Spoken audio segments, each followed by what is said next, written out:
Etong Bakawan Chapel sa Romblon ay dinonate po ni Zaldico at ni Curly Diskaya. Yang si Zaldico, pati ang mga Diskaya, sila po yung isa sa mga sangkot dito sa katiwalian. O ito pa, pick-up car o simbahan sa Bulacan, isinauli ang pick-up donation ni Alcantara. O buti pa yan, nagsauli. Diba? Kasi alam ng mga nasa simbahan sa Bulacan na galing sa nakaw yung pick-up donation pala na yan ni Alcantara. Sorry na natin yan. O, bakit mo ngayon tutulig sa inang rally ng Iglesia ni Cristo? Grabe talaga, no? Matindi na tuligsa nitong kaanib ng INC na vlogger. Ang channel na Tinig ng Karunungan. At alam nyo, matapos yung sunod-sunod na pagsagot natin at pagribat sa kanyang pahayag, alam nyo mga kapatid, nako, biglang naglaho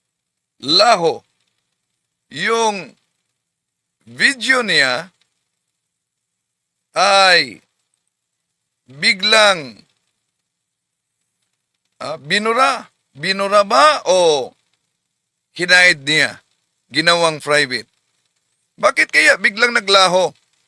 Kontingnan ninyo ang mga video ni Tinig ng Karunungan. Matapos yung sunod-sunod natin na rebuttal. Binura ba niya o ginawang private? Hindi na makita sa channel niya. Pero hawak pa rin natin mga kapatid yung mga video na napanood sa buong social media. No? Yung ginawa niyang content na talagang binanatan ang simbahang Katoliko. At tungkol ito sa donasyon na umano'y galing nakaw. So, kung totoo at matapang ang panindigan nitong Tinig ng Karunungan, ang tanong, bakit tinago niya ang video? Bakit kaya? Ito tatalakayin natin. Samahan ninyo ako.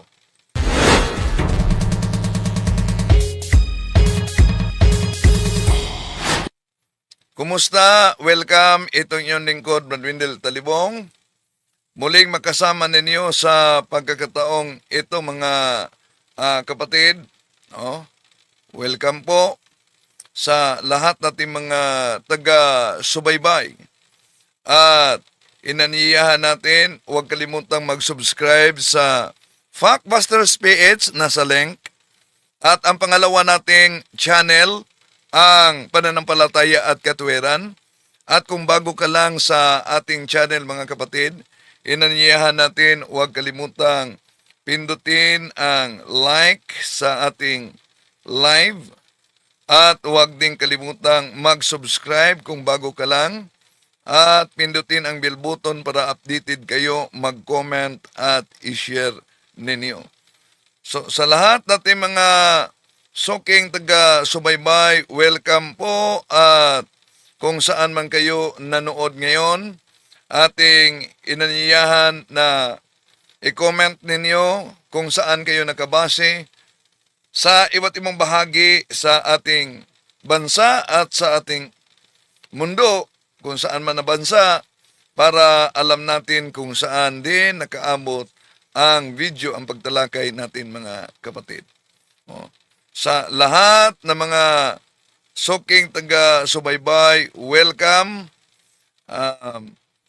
Although, ulitin ko, burado na ang video o kaya hinahid ni Tinig ng Karunungan ang video.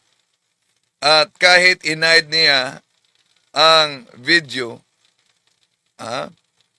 mga kapatid, so makita natin na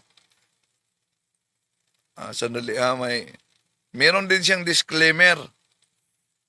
Ito ang disclaimer niya, pakita ko sa inyo. Disclaimer niya na the views and opinions expressed in this video are solely those of the speaker and do not represent or reflect the beliefs, values, or position of any religious group or organization. So, yon ang makita nating disclaimer sa kaniyang channel. Pero, kahit pa may disclaimer itong si Tinig ng Karunungan, mga kapatid, na ang kaniyang mga komento, ang kaniyang pahayag, ay sariling opinion lang umano niya. Ha? Pero, wala daw kaugnayan, sabi sa disclaimer niya, walang kaugnayan ang kanyang inanibang pananampalataya, ang Iglesia ni Cristo. Ngunit, sa videong ating tatalakayin, mga kapatid, malinaw na bilang vlogger at bilang kaanib ng INC, binanatan niya ang simbahang Katoliko at tahasang idinipinsa niya ang INC at siya mismo ang gumawa, alam nyo, siya mismo ang gumawa ng issue na gustong ipaangkin na ito'y pahayag ni Cardinal David. So, kung tunay ngang personal lamang ang kaniyang pananaw sa kaniyang channel, ang tanong, bakit isang panig lang ang pinabura niya, ang INC? Bakit isang relihiyon lang ang tinitira niya, ang simbahang Katoliko? At ang sariling inaniban niya na sekta, ang Iglesyang Tatag ni Felix Manalo, yon ang ipinagtanggol niya. So, ibig sabihin, mga kapatid, hindi sapat ang disclaimer kung ang nilalaman mismo ng video ay malinaw na may relihiyosong kinikilahingan, di ba? Ang ginawa niya ay hindi simpleng personal na opinion, kundi pagtatanggol sa isang grupo habang sinisiraan ang simbahang Katoliko. Kaya sa puntong ito, mga kapatid, sasagutin natin siya. Dahil, hindi kung ano ang kanyang inanibang relihiyon, ang Iglesia ni Cristo na palagi lang bumabanat sa pananampalatayang Katoliko, kundi dahil sa mga pahayag na dapat talagang ituwid at dapat linawin natin. Kung kaya niyang manindigan sa kanyang mga sinasabi, dapat panindigan niya. Tulad sa panawagan ng siktang inaniba niya. Ano daw? Accountability. Okay, simulan natin ang kaniyang reaksyon kay Cardinal David. Pagpatuloy ito sa nauna ng tinatalakay natin kagabi. Kardinal, total, sabi mo, sana yung maging totohanan na yung transparency na ipinapanawagan ng Iglesia sa pamamagitan ng pagboto ng tamang kandidato. Ito lang gusto ko ipapansin sa inyo, ito mga kababayan. Bago dyan, mga kapatid, para kay Tinig ng Karunungan kasi, alam niyo, itong sabi ni Cardinal David na sana magiging katotohanan ang INC sa pagboto ng tamang kandidato para sa kaniya ay isang paninira daw ito sa INC. Ano sa palagay ninyo? Paninira ba yan ni Cardinal David? Kung tingnan natin mabuti, hindi yun paninira. Bakit hindi yun paninira? Dahil iyon ay panawagan, hindi yun akusasyon sa laban sa Iglesia ni Cristo. Ang sinabi ni Cardinal David, batay sa kanyang pahayag din sa channel, ay isa yung panawagan sa konsensya. Isang paalala na sa pagboto, mahalaga talaga ang katotohanan, mahalaga talaga ang prinsipyo, at ang kailangan na dapat talagang maging makatotohanan pag bumoto. Di ba? So, ibig sabihin, wala siyang binanggit na tiyak na pangalan ng kandidato, si Cardinal David, at wala siyang pagbibintang na krimen laban sa INC. Diba? So, sino mang miyembro, wala siyang binanggit. Pero, sabi ni Tinig ng Karunungan, isa daw umanong paninira. Ang paninira, defamation mga kapatid, ay maling pahayag ng katotohanan na sumisira sa reputasyon. Sa pahayag niya, opinion at moral exhortation ang laman. Walang sinasabing gawaing illegal o immoral na ginawa sa ANC para siraan niya, di ba? So bilang leader ng simbahan, natural na lamang na magsalita siya tungkol sa moralidad at tungkol sa pananagutan sa lipunan. Kabilang na ang pagboto. Hindi ito pakikialam sa doktrina ng Iglesia ni Kristong kay Felix Manalo, kundi pag-ambag sa pampublikong usapan mga kapatid, lalo na sa pagboto, di ba? So ang pahayag ni Cardinal David ay hindi paninira kundi panawagan sa pagiging makatotohanan at responsable na pagboto. Pero tandaan ninyo, ang pag-frame na ito'y bilang insulto at paninira mga kapatid, pag papakahulugan lang na wala mismong sinasabi yan. So, sa isang demokratikong lipunan, lehitimo ang ganitong paalala na nararapat itong sagutin sa antas ng ideya, hindi sa emosyon at paninira. Di ba? Okay. May pahayag siya na napansin ba umano ninyo? Ito ang sabi niya. Yan na. Yan. Yan. Ito, batay sa impormasyon na to na nakita natin, etong Bakawan Chapel sa Romblon ay dinonate po ni Zaldico at ni Curly Discaya. Yang si Zaldico, pati ang mga Discaya, sila po yung isa sa mga sangkot dito sa katiwalian. Sasabihin ba ni Father? Bago niya tinalakay ito mga kapatid, gusto niyang ipalitaw na si Cardinal David daw ay nag-insulto sa INC. Hindi naman totoo. Yung pahayag na nag-insulto si Cardinal David, hindi galing kay Cardinal David yan, kundi galing mismo saan? Sa Tinig ng Karunungan. Okay, tuloy natin. At ni Curly Discaya. Yang si Zaldico, pati ang mga Discaya, sila po yung isa sa mga sangkot dito sa katiwalian. Sasabihin ba ni Father na yan kasing Bakawan Chapel, tatanga-tanga yung miyembro dyan at Yan. Gusto talaga niyang ilagay sa bibig ni Cardinal David yung nasa isip niya na ang mga miyembro daw sa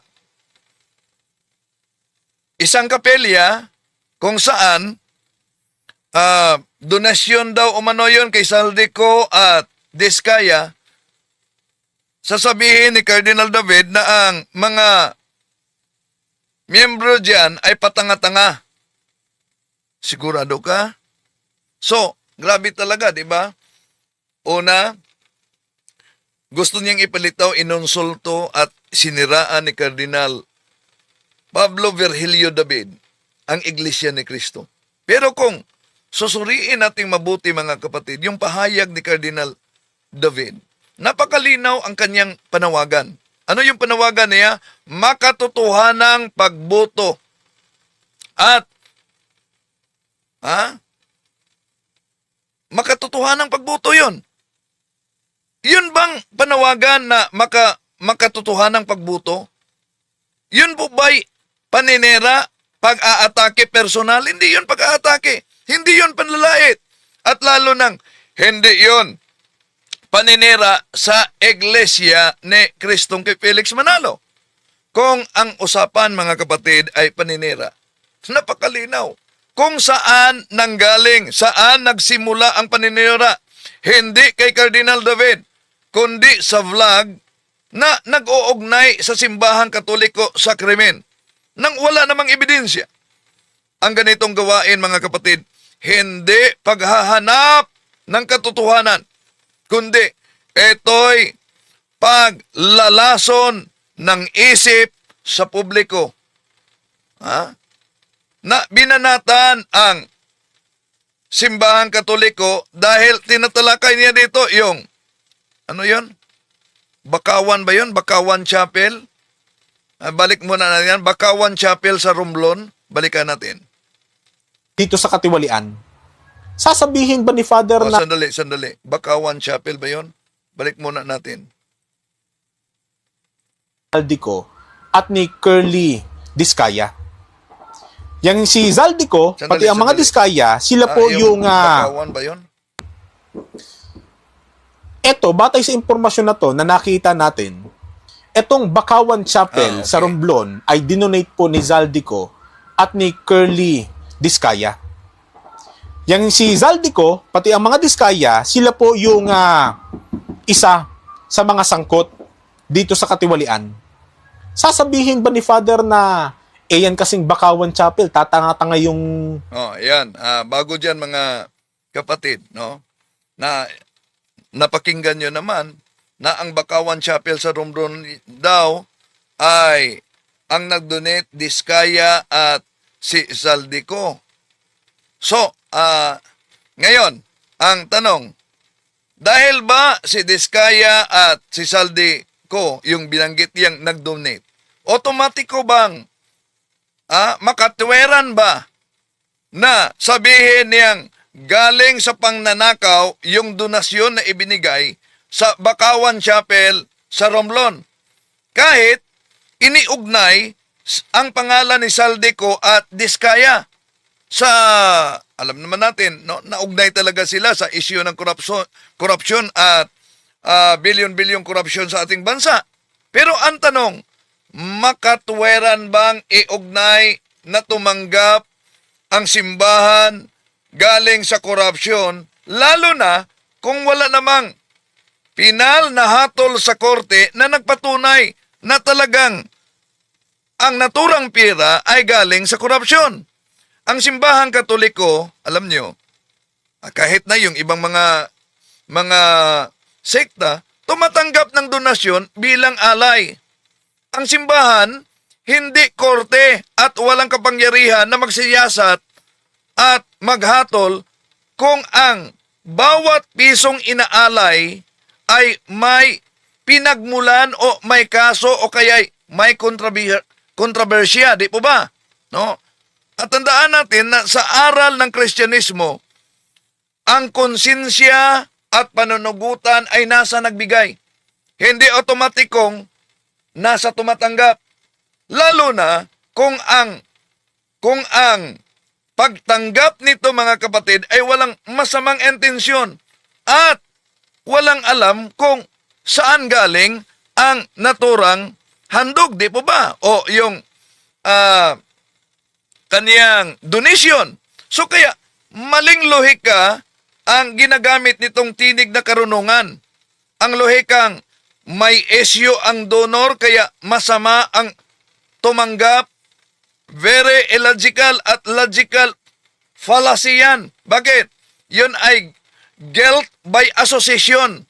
Kung ito ang sundin, mga kapatid, abay, lahat na simbahan, lahat na charity, lahat na NGO, magiging kasabwat.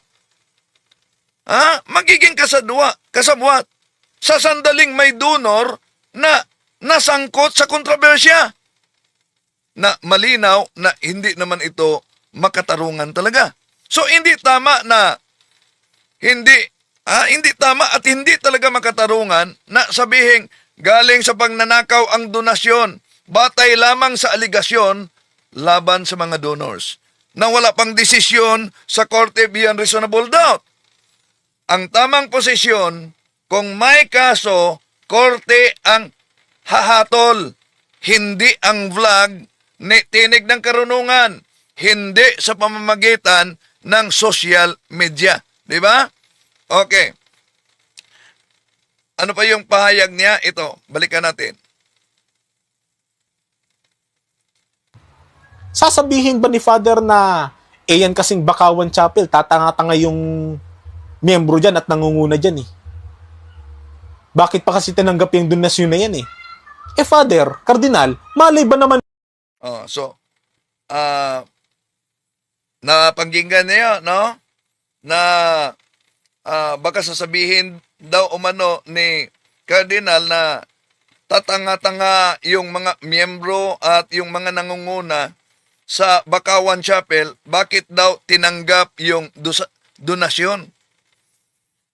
Tandaan natin ang pahayag na ito ni Tinig na Karunungan na baka sabihin daw, ibang chismis na naman ito, baka sabihin daw ni Cardinal David sa mga Katoliko na nasa Bakawan Chapel na tatanga-tanga ang mga miyembro at ang mga nangunguna dahil tumanggap sa donasyon, yung baka sasabihin, imbento niya yon, walang basihan at at ang malinaw diyan, ang layunin ay isang paninira. Yung salitang baka, malinaw na espekulasyon. Yung baka, espekulasyon lamang yon. Ang salitang baka sasabihin ay hindi katotohanan, kundi haka-haka. Hindi maaring mag-akusa ka batay sa sariling guni-guni mo. O yung bentang na wala namang ebidensya, di ba? So, itong akusasyon talaga ni Tinig ng Karunungan, mga kapatid, ay walang katibayan. Nakabatay talaga siya sa haka-haka niya. At naglalayon lamang na maghasik ng galit at maling impormasyon, di ba? So, hindi kailanman tinatawag ni Cardinal David na katanga-tanga. O tatanga-tanga ang sinumang mga Katoliko. Galing lang yan sa Tinig ng Karunungan. At mali ang ipakahulugan niya bilang nanlalait sa kapwa Katoliko. Yun ang gusto niyang ipalitaw sa kanyang channel. So, ang ganitong ori, mga kapatid, ng pahayag ay matinding paninira. Hindi talaga katotohanan na pagsusuri. Okay, ituloy pa natin ang kanyang pahayag. nila. Malay ba naman nila kung yan palang si Zaldico pati si Diskaya, yung pinandonate din sa chapel na yan, eh galing pala sa nakaw. Hindi ba't yung pari na nakatalaga dyan, yung parokyano dyan, yung mga Katoliko dyan sa Bakawan Chapel na yan, di ba't nagtiwala lang din kay Zaldico pati kay Curly Diskaya? Yan. Ang kaniyang pahayag, mga kapatid.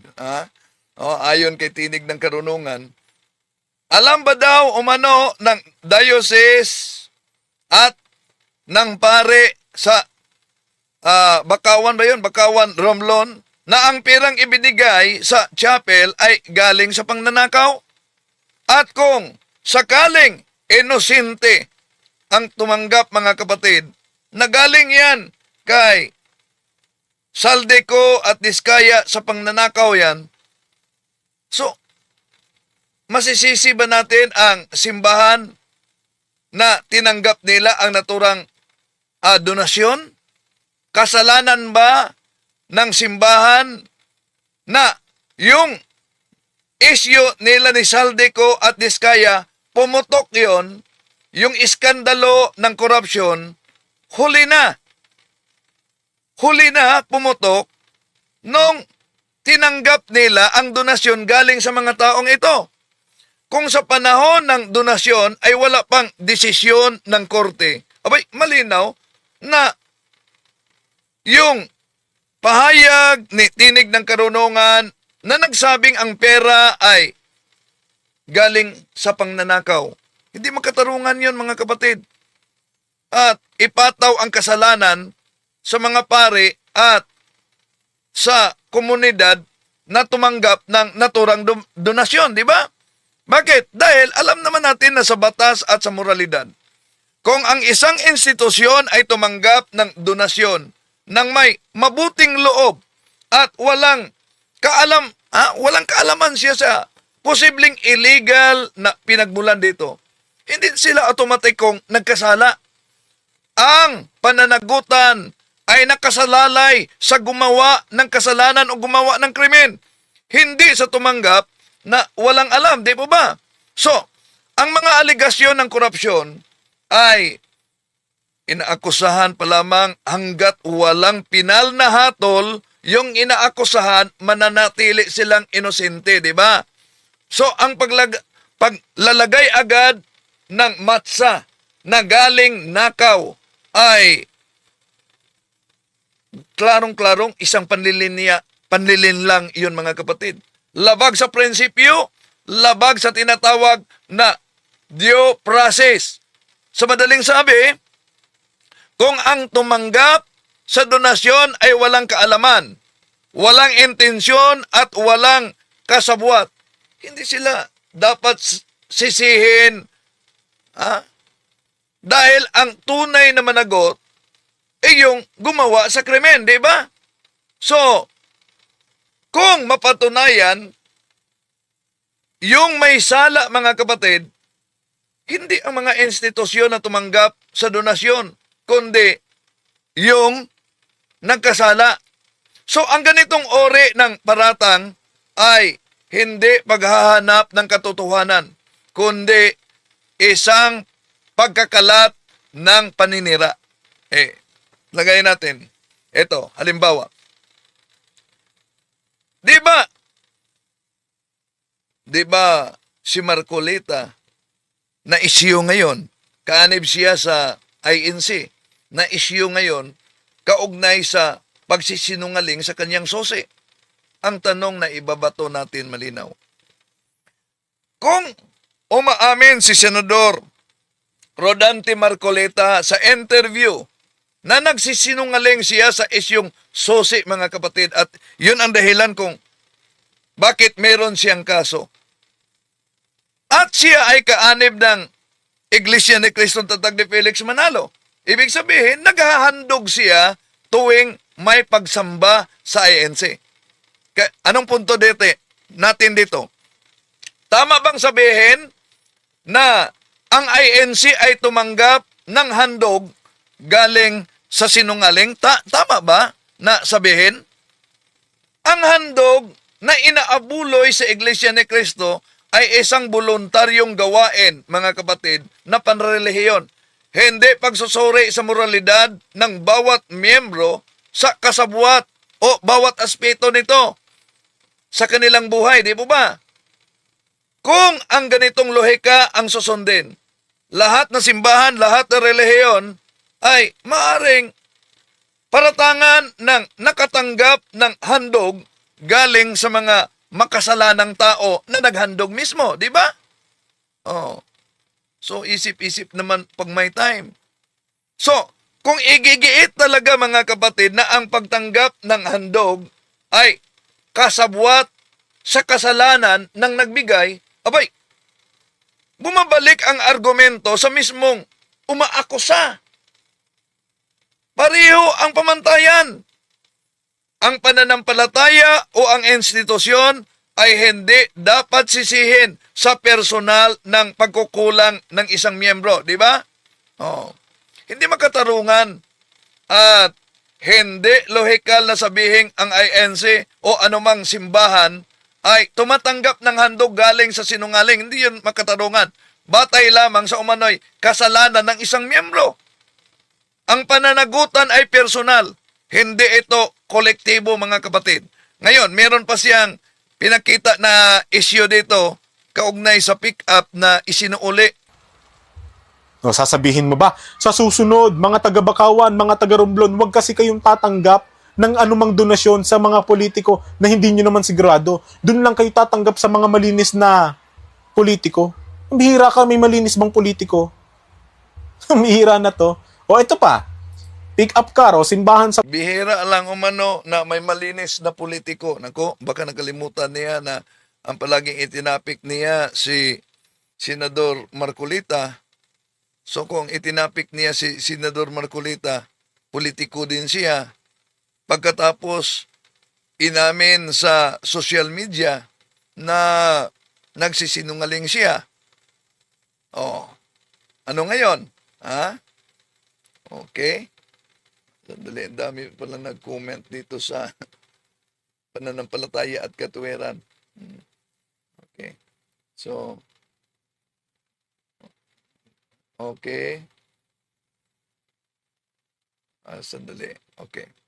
May nabasa ko mga komento dito, mga kapatid. No? So,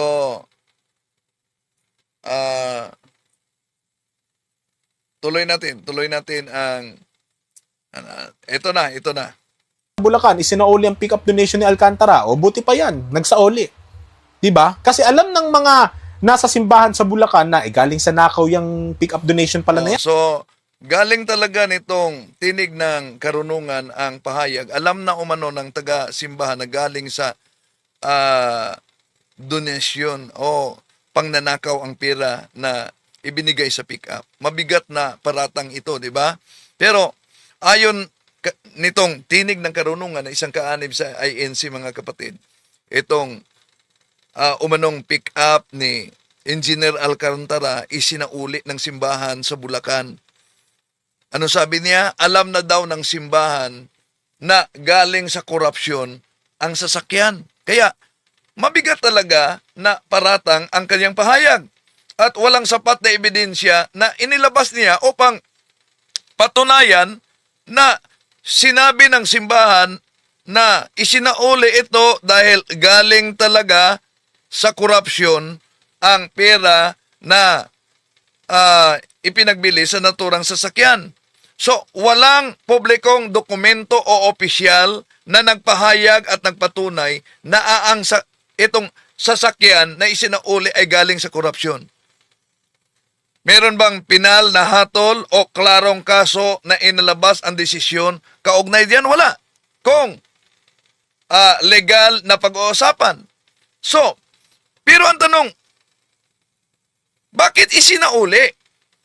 Kung isinauli ito, hindi ito otomatikong patunay at hindi ito otomatikong pag-amin na galing sa korupsyon ang naturang donasyon. Maraming institusyon, pati na ang simbahan, ay nag-iingat sa tinatawag na prudence, mga kapatid, na posible ang dahilan sa pagsauli, sa pagputok na involved itong si Alcantara o Engineer Alcantara sa malawakang korupsyon, isinauli, iwas iskandalo. Yan. Hindi naman alam nila ng karamihan na ang naturang sasakyan ay donasyon talaga sa simbahan galing kay Engineer Alcantara, di ba?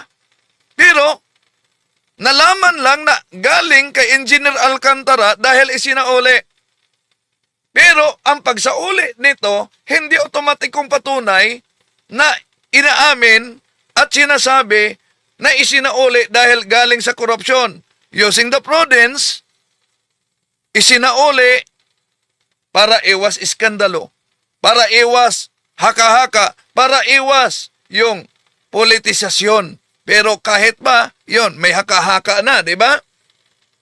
So sa prinsipyong moral, mga kapatid, at legal, sa batas at sa etika, hindi magiging nakaw ang isang bagay hanggat walang pinal na desisyon sa korte. Ang paratang ay hindi yan katumba sa katotohanan. So, isa talagang mapanlin lang ang framing na pahayag. Yung ginagamit ang salitang alam nila na para bang may tiyak at kumpirmadong kaalaman. Gayong wala namang inilatag na konkretong prueba, di ba? Kahit testimonya, kahit resolusyon, kahit desisyon ng korte, kahit opisyal na record, kundi ang opinion lamang na haka-haka. Ang pahayag na isinauli, napakinggan ninyo, ibalik natin yung pahayag niya. Ano daw? Humihira na to. O ito pa, pick-up car o simbahan sa Bulacan, isinauli ang pick-up donation ni Alcantara. O buti pa yan, nagsauli. Diba? Kasi alam ng mga nasa simbahan sa Bulacan na galing sa nakaw yung pick-up donation pala na yan ni Alcantara. Sorry na natin yan. Oh. Oh, yan ang kaniyang konklusyon mga kapatid. So, yung ang pahayag na isinauli ng simbahan dahil alam na galing sa korupsyon, yun ay haka-haka ng tinig ng karunungan. Konklusyong midadali at walang matibay na batayan. So kung may ebidensya, dapat ilabas niya. Kung wala, tigil ang matinding paninera at huwag gawing katotohanan yung ginawa niyang chismis, di ba? At ang sabi niya, ito, Bakit mo ngayon tutulig sa inang rally ng Iglesia ni Cristo? oh, yan, si Cardinal David, ang sinabi niya nitong tinig na karunungan, bakit mo tuligsain ang rally ng Iglesia ni Cristo? Yun bang gusto talaga niyang ipalitaw na tumindig at tinutuligsa ni Cardinal David ang Iglesia ni Cristo na hindi naman. Mali ang paratang, ulitin ko, mali ang paratang nitong tinig ng karunungan. Ang paratang na tinutuligsa ni Cardinal David ang Iglesia ni Cristo kay Felix Manalo ay walang sapat na batayan. Ang totoo, ang sinabi niya na panawagan sa katotohanan at makatuwerang pagboto, hindi yun pambatiko sa Iglesia ni Cristo o sa kanino mang sekta, di ba? Kundi isang lehitimong panawagan na dapat talaga makatuwerang pagboto. Tuligsa ba yan? Ya? Tuloy natin. Na sasabihin ng mga katoliko mo, ibinoto nyo yan, magdusa kayo dyan, tapos magrarally-rally kayo. O, ayan. Kaya di dapat natin ito palagpasin mga kapatid dahil ayon kay tinig ng karunungan, na sinabi daw umano ng mga katoliko, binoto nyo yan, mga INC, tapos magrarally kayo, so magdusa kayo. Lilanawin natin ang punto. Batay sa kanyang pahayag. Una, hindi ito opisyal na pahayag ng simbahang katoliko. Walang dokumento, walang pahayag, walang pastoral o mensahe na nagsasabing, magdusa kayo dyan. Dahil binuto ninyo yan. Kaya maling sabihin ang katoliko ang nagpahayag kung may individual man na nagkomento. Ibig sabihin, kung may ilang individual na kaanib sa simbahang katoliko na nagbitaw ng ganyang salita na sinabi niya, personal nila na opinion yon. Hindi yon doktrina ng simbahan, hindi yon pahayag ng simbahan, hindi yon kolektibong posisyon ng simbahan. Hindi patas na ipinta sa buong Iglesia Katolika base lang sa ilang komento ng miyembro. Diba? Kahit nga siya naglabas ng disclaimer na ang kanyang pahayag ay walang kaugnayan ang Iglesia ni Cristo. So, ang pahayag na sinabi daw ng mga Katoliko ay malabong paratang kung walang malinaw naman na pinanggalingan. Diba? Hiwalay natin ang individual na opinion sa opisyal na panindigan ng simbahan. At panatilihin natin ang talakayan sa antas ng katotohanan. At yung paghalang, of course, hindi sa pagkakalat ng misleading information na pahayag sa social media. Kaya nga, nang sinimulan natin ito sa pagribat, punto por punto mga kapatid, alam nyo, ano nangyari? Siguro, ni-hide niya ang kanyang content sa kanyang channel o binura niya. Kung ang mga pahayag niya ay totoo at may matibay talaga na batayan, walang dahilan para itago o kaya burahin ang mga content niya. Ang pag-alis sa content matapos masagot ng malinaw ang bawat paratang ay pagbubukas ng lehitimong tanong. Ano yan? Ano ang inyong iniiwasan?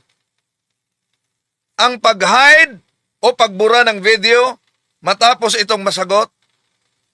Punto por punto, ng buo at malinaw, ay hindi katibayan ng katotohanan, kundi indikasyon ng kawalan ng depensa. Kung tunay ang paninindigan, ilantad, ipagtanggol, at panagutan. Di ba? So, yon ang ating karugtong sa nauna ng rebuttal natin kagabi, mga kapatid. So, maraming salamat sa inyong pagsubaybay. Hanggang sa muli, itong inyong lingkod, Brad Windel Talibong.